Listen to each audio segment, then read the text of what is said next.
Hi everyone, it's Jeanette here from the Sewing Studio with a nice little make for Valentine's Day. Now, it's a little bit early, but if we're going to be making things, we need to sort of make a start on it now. And I'm making this little cushion. Now, I don't have a sample to show you because there's a little story behind this. I actually made this cushion for our 20th birthday celebration event back in October. And I did it as a raffle prize. We did a charity raffle. And I had so many comments about it, or we had so many comments about it. I thought, actually, let's show people how I made it, and then if you want to make your own, you can. So I'm sure we'll insert a picture somewhere here of what the original one looked like. And in the original one, I used French General fabrics, leftover sort of scraps, which I cut into 2.5-inch squares from some French General fabrics. But this one, like I say, I thought I would do a little Valentine's make with it. Now the fabric I've chosen isn't typically sort of Valentine's because I wanted something that had a bit more longevity than just sort of bring it out for February. And it's from a Mini Charm, so we're going to be using Mini Charms today. And the one I grabbed is called Enchantment. And you'll see it in a minute, but it's got these sort of lovely there's some sort of muted browns, there's some very sort of dusty coloured pinks, I would say, and then there's some sort of golds and some blues. So like I say, you'll see that fabric a bit more as I use and work with it. So there's a little bit of pink in there, so it's a little bit Valentine's-y, but not overly.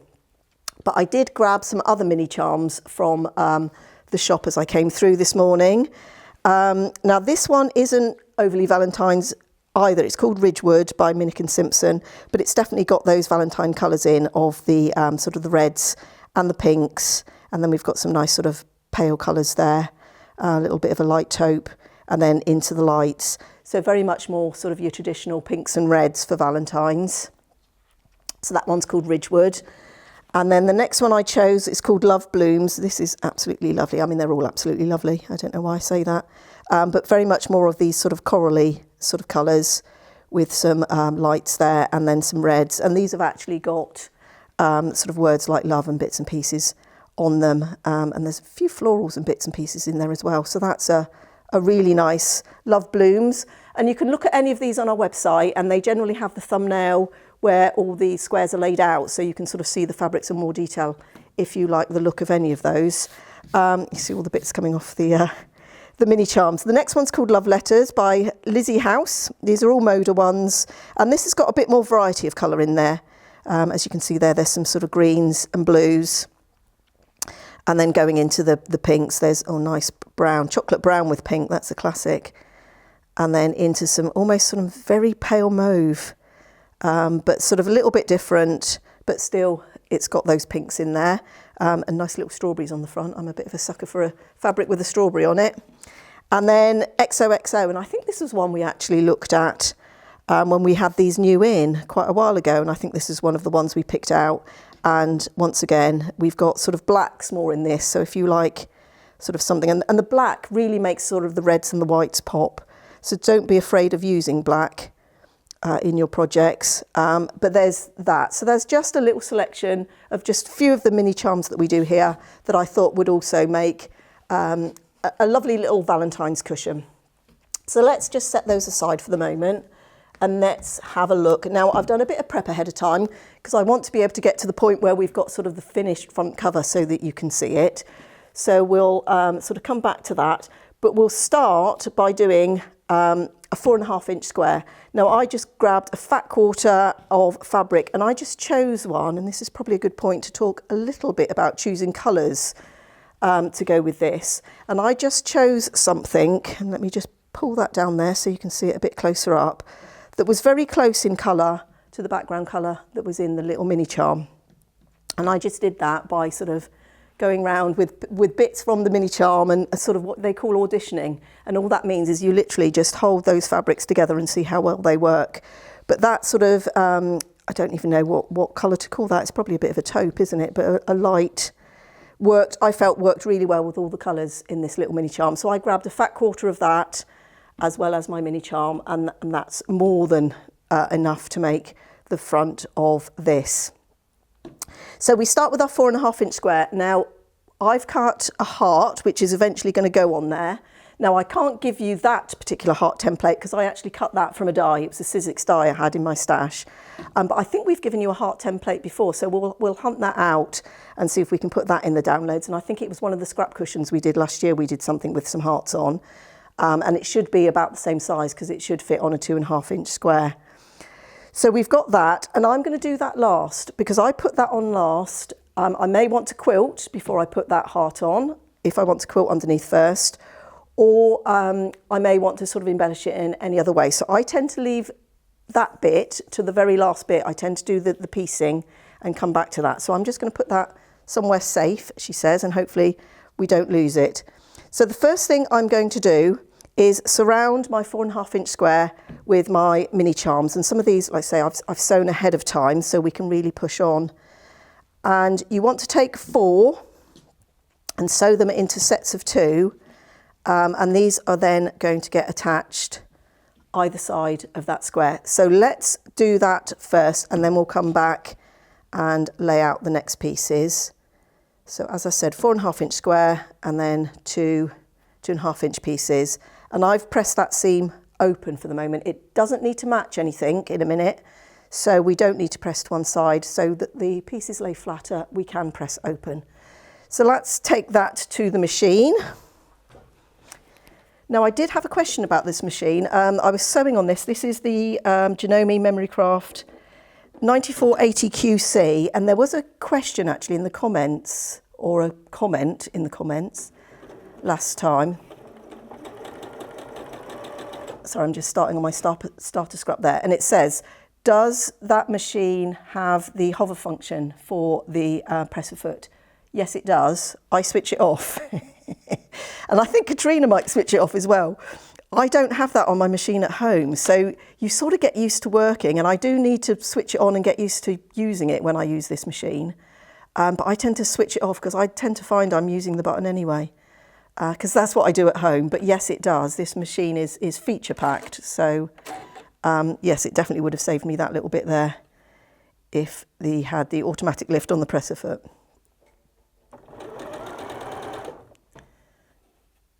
So I'm just going to line those up.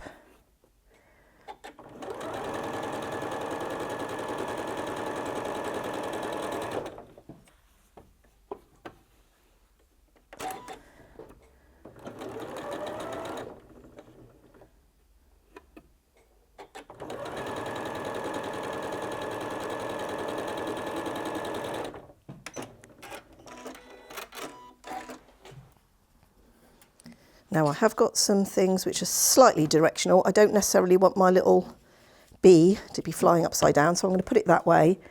And then I'm going to add 2 more rows of 4 in each of the 2.5 inch squares. Now the only thing I'm just sort of looking at here really is that I'm spacing out some of the colours. We don't want it grouped, so you know, sort of all the blues end up in one corner, because that will pull your eye into that particular corner. So all I tend to look at is which fabrics tend to be sort of standing out the most to me, and just making sure I sort of sprinkle them throughout. The pink is another one that actually sort of I tend to sort of see quite a bit. So we're going to add a top and bottom row. I said 4 mini charms in each row, and we're going to add those onto the top and bottom of that square. Now you'll notice I don't tend to pin very much.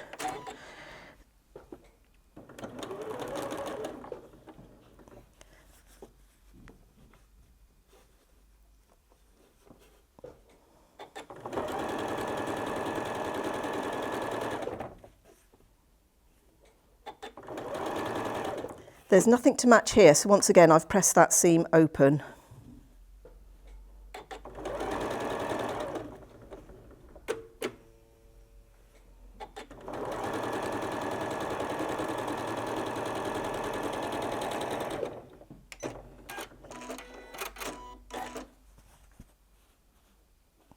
Now see, even though I haven't pinned, I've managed to get some really nice points where the seams meet, because these are already pre-cut at 2.5 inches, so we already know they're a perfect size.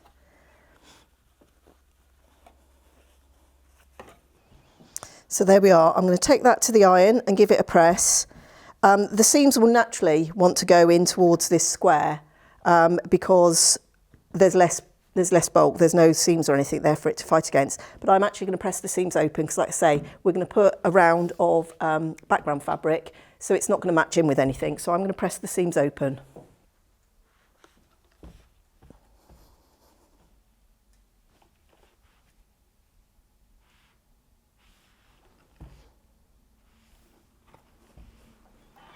So there we are. I'll just put that under the close-up so you can see what I've done with the seams there. So like I say, I've pressed those in because those have gone out, so that's how I've got those nice match points. And everywhere else that doesn't need to match with anything, so that the block lays nice and flat, we've pressed that open. So that's the first bit. Now we're just going to add 1.5 inch strips. Now I will put in the description, I'll put all the measurements, all the quantities for everything for this, but you just need 4 1.5 inch strips, and we're just going to border the whole thing. Now I haven't cut these to length. Unlike when I'm doing a quilt, I tend to cut my borders to length, but for a small project like this, I tend to just sort of sew it on and trim it as we go. So I work in opposites, so let's put the side pieces on, then we'll give it a trim, and then we'll put the top and bottom pieces on. So let's do that. So I've just pinned those a little bit just to, because they're quite long strips, just to stop them moving about a little bit on me.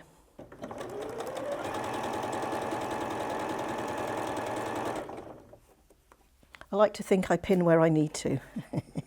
That's what I tell people anyway.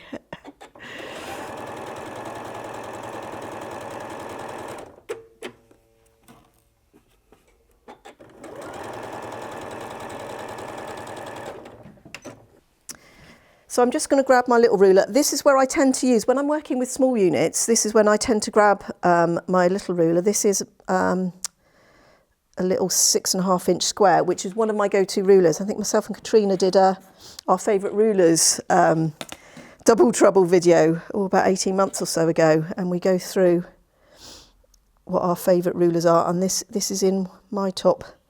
Well, I've got 6. I used to have 5, I've added one. But I tend to like the smaller rulers if I'm working on smaller things. So those now I'm just going to set to one side. They will go into my scraps. And then here we're just going to add the top and bottom strips. And we'll just stick a couple of pins in. And then I'll just grab the other one and take it to the machine, and we'll add these.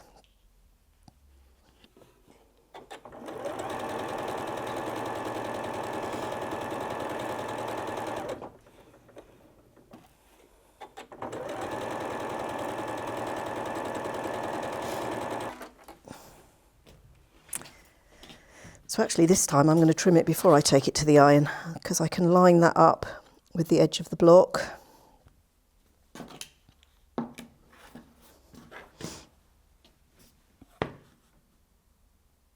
And I'm just making sure it's square along there and square there.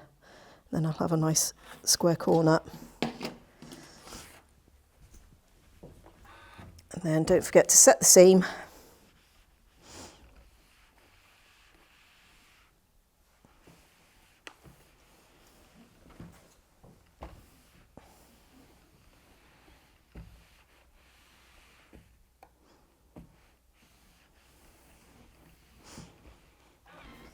I've just got a little bit more to trim there.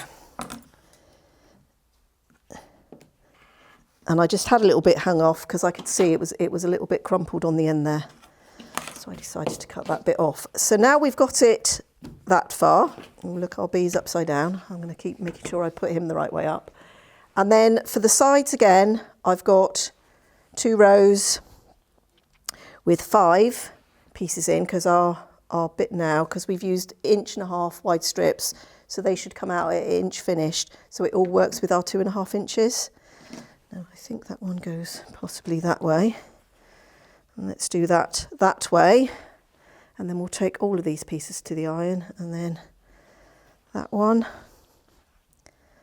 and that one. So we're going to add those 4 strips, and then our cushion front will be done. So let's just pin these on, and you can see here I don't have to match anything up, so I've pressed, actually some of these seams I've pressed to the side for speed, but you could easily press all of those seams open. Now when I'm pinning, I will just say, I tend to use 3 pins, one at the beginning, one at the end, and one in the middle, unless it's a really long seam, and then I'll put a few more in.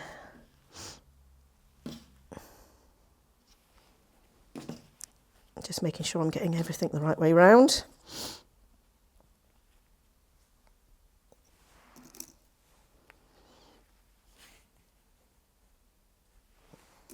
Not that it matters. Cushion can go anyway, can't it?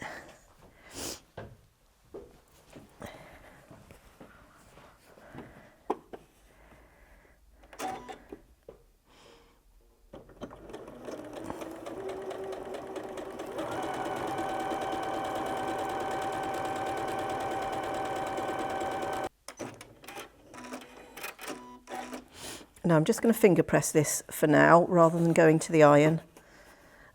And I'm just going to concentrate on these 2 ends where the top and bottom strips are going to join.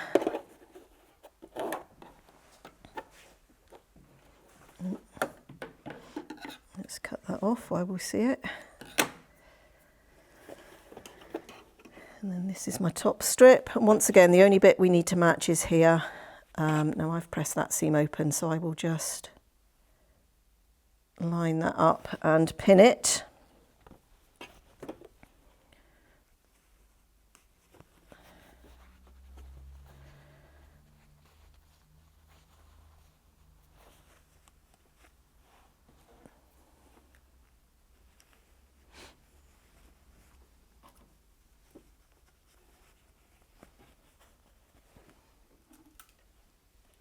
Oh, that's a big pin. And that one.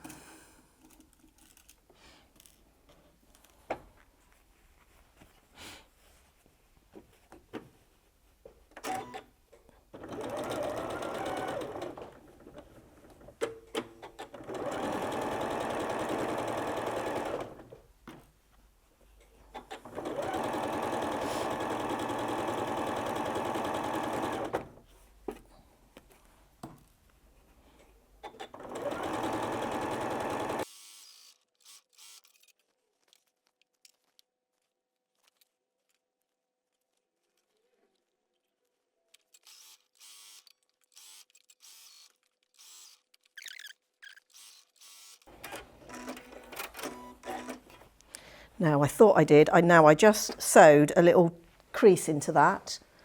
So I'm going to grab my unpicker and correct that. That's a good, I don't want, now sometimes you can leave it in and you can sort of quilt them out or sometimes press them out, but I think that's a little bit too big.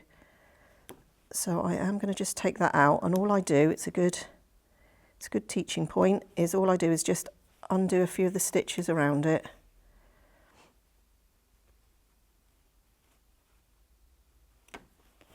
I'm just going to check, yeah. And then we're just going to sew that little bit again, making sure that lies flatter.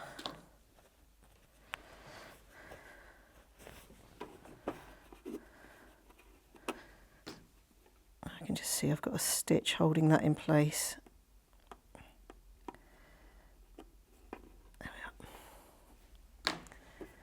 So if that happens, like I say, you know, we do it all the time. You don't have to unpick the whole seam, just do a little bit and then just re-sew.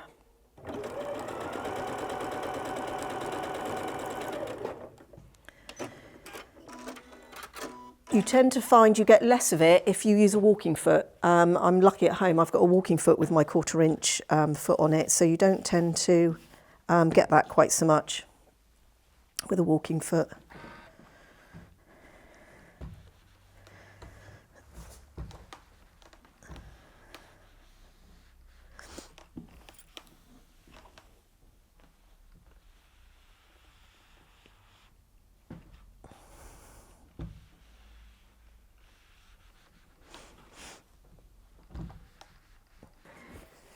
So there it is.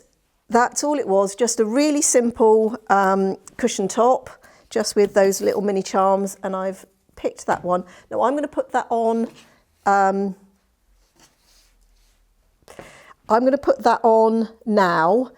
If you wanted, you could layer that up on your wadding quilt and then attach that, because particularly if you're straight line quilting or something on your sewing machine, it's sort of easier to quilt now before you add your applique. So you don't have to keep starting and stopping or try to go around it. Now, if I'm free motioning, it's not an issue, but depending on what you're going to do. But I might do some nice sort of hand stitching, maybe with some sort of big stitch quilting or something with some embroidery floss. I don't know. So I've just got a little bit of double-sided fusible, so heat and bond, bonder web, steamer seam, anything like that. Double-sided fusible, and I've just cut myself out a little heart shape from that. Where's my rubbish bin gone? And we're just going to take it now. I should be using Anna's applique mat, shouldn't I? And I'm just going to eyeball it. Now you could, actually I won't eyeball it. Let's be at home, I would eyeball it. But actually let's do it the proper way, if there is a proper way. And let's sort of fold. If I wasn't doing it at home, eyeballing it, I'm just going to fold the cushion in half. I'm just very conscious we've got new viewers all the time and new quilters joining us. So I'm just going to find the centre, and then I can probably have a bit better idea of where to put it. But sometimes it is what's pleasing to your eye. So I tend to eyeball things quite a lot. So I'm just going to sort of hold it there. And it's moved, but that's okay, we can put it back. Yep, I'm liking it about there. So I'm just going to hold that on there.